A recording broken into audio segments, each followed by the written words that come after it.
Le gros sujet hier, ça a été bien sûr la visite de Mark Carney, candidat potentiel à la succession de Justin Trudeau dans une émission d'information autrement. Pas la nôtre, non, il est assez discret au Canada. Il est plutôt allé aux États-Unis, comme l'ont raconté Nathalie Normando et Luc Ferrandez au 98.5.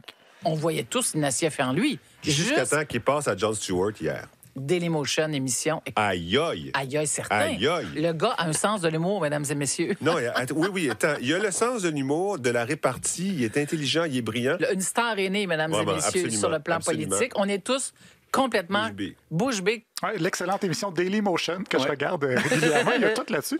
L'animatrice donc de l'émission La Commissure voulait bien sûr dire le Daily Show, mais il était vraiment excité. Hein? Une star est née, trois choses. Il tripait comme des otaries en chaleur. Et si vous voulez savoir à quoi ça ressemble, une otarie en chaleur, ben, c'est comme ça que Stéphane Bureau a décrit le public du Daily Show à Mario Dumont sur Cube Radio.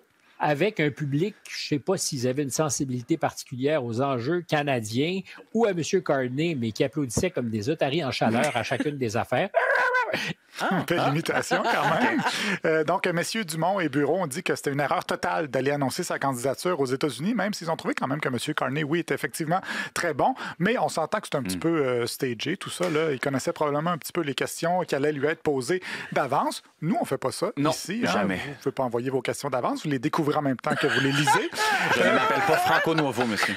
Non, mais c'est le même concept, mais c'est plus naturel pour vous, disons. Continuez dans votre naturel. Oui, mais c'est ça, il y a une chose quand même sur laquelle tous les analystes se sont entendus à propos de M. Carney. Mark Carney, lui, révèle son côté givré dans une entrevue aux États-Unis.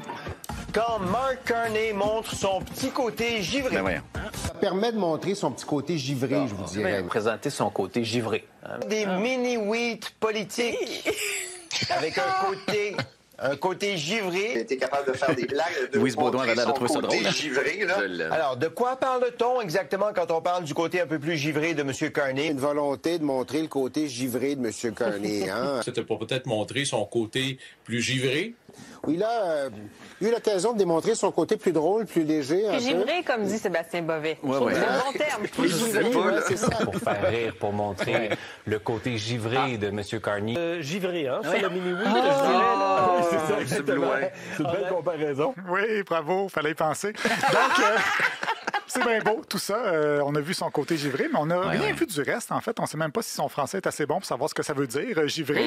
D'ailleurs, au Daily Show, M. Carney s'est présenté comme un outsider qui arrive un peu de nulle part dans la future campagne à la direction du Parti libéral. Jacinthe Evarel, à Zone Info, n'est pas d'accord. Elle dit que M. Carney a déjà conseillé Justin Trudeau, notamment pour gérer les crises sanitaires et climatiques. C'est une affirmation très grossière que de se décrire comme quelqu'un qui est à l'extérieur de cette idéologie-là, dont il a fait partie et dont il a tricoté les politiques de main dans la main avec Justin Trudeau. Oui, ils ont tricoté cette idéologie-là main dans la main. Ça veut dire qu'il leur restait chacun une main pour tenir les aiguilles. Ça demande quand même beaucoup de dextérité.